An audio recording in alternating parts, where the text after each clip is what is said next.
Magie à l'école. Iris raffole des histoires qui parlent de sorcières. Elle en lit une par jour. Elle aime aussi se travestir pour leur ressembler.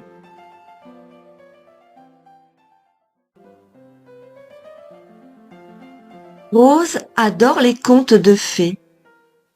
Elle en lit un tous les soirs. Pour s'apparenter à ces divinités, elle laisse ses cheveux pousser. Iris et Rose, qui sont dans la même classe, ne s'entendent pas du tout. Rose dit que les sorcières sont laides et qu'elles font peur à tout le monde. Iris dit que les fées ne pensent qu'à se pomponner pour aller danser. Un jour, à l'école, la maîtresse annonce qu'une grande fête va être organisée et que chaque élève va devoir défiler en représentant un personnage. Une fois rentrée chez elle, Rose fouille dans ses dentelles pour dénicher sa panoplie de fées préférée.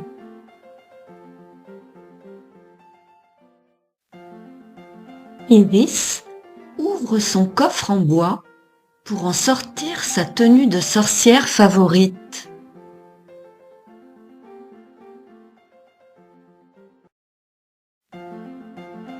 Le lendemain, en classe, la maîtresse interroge ses élèves.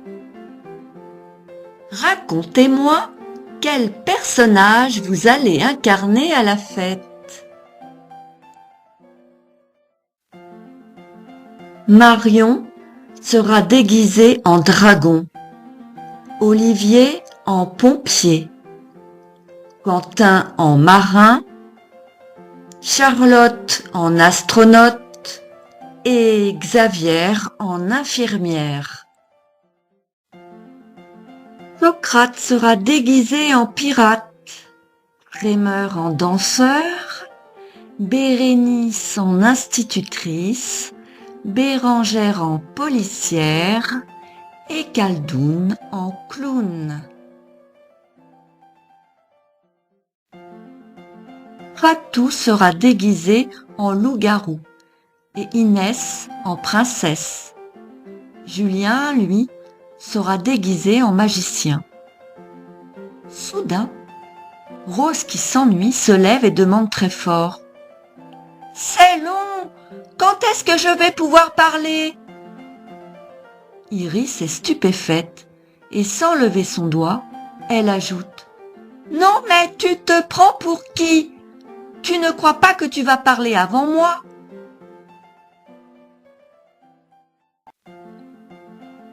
La maîtresse les gronde vertement.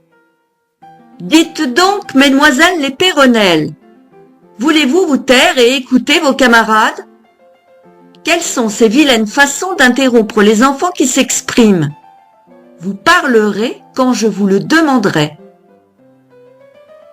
Rose et Iris baissent les yeux, mais elles sont très en colère.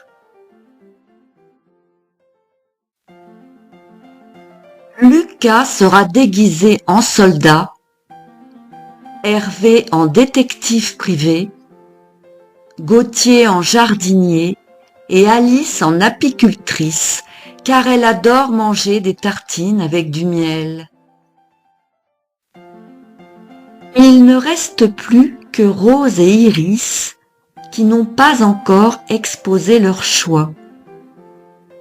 La maîtresse les appelle toutes les deux et elle leur demande d'expliquer chacune à leur tour quel sera leur déguisement et pourquoi elles l'ont choisi.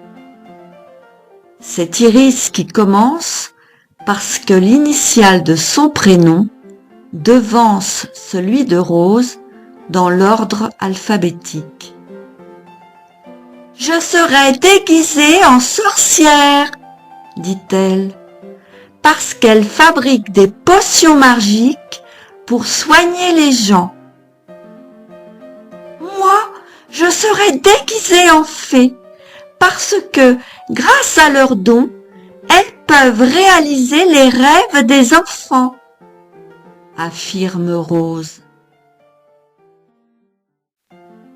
Les sorcières ont plus de pouvoir que les fées, car leurs formules magiques sont plus sophistiquées, lance Iris.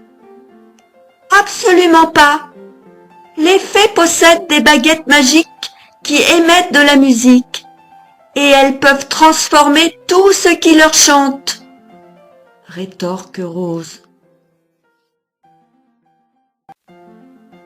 Les fées ne sont que des bécasses, ma pauvre limace, s'écrie Iris.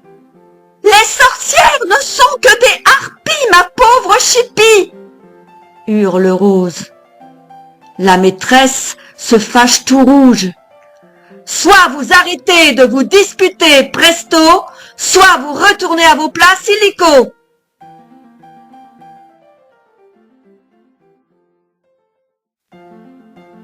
Rose et Iris sont vraiment vexées d'être sermonnées. Cette maîtresse nous empêche de nous exprimer, pensent-elles ensemble, tout en se regardant malicieusement. C'est alors que Rose avance une baguette sortie de nulle part et dit « Oh, baguette magique, agite-toi et joue ta petite musique. Maîtresse, n'aie pas la trouille et deviens une grosse citrouille. » Incroyablement, la maîtresse se transforme en citrouille. Puis, Iris récite « Abracadabrouille, change-toi en une verte grenouille. » La maîtresse citrouille se transforme aussitôt en une énorme grenouille. Dans un premier temps, les élèves restent médusés devant ce spectacle extraordinaire. Puis ils se lèvent et acclament les deux fillettes. Elles font la révérence, heureuses de leur prouesse et flattées par les applaudissements de leurs camarades.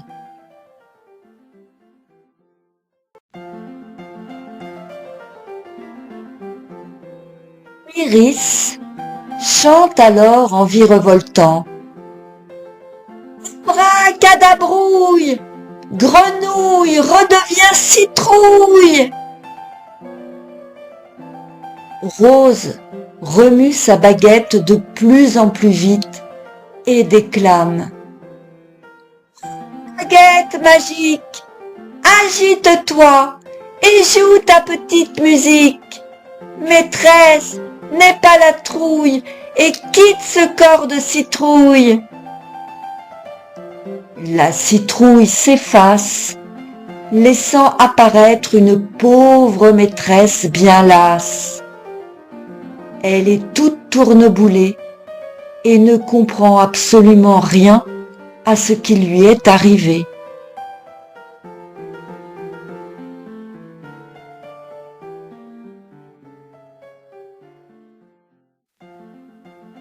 Après cet épisode sensationnel, Rose et Iris se sont réconciliées et elles arrivent ensemble à la fête de l'école.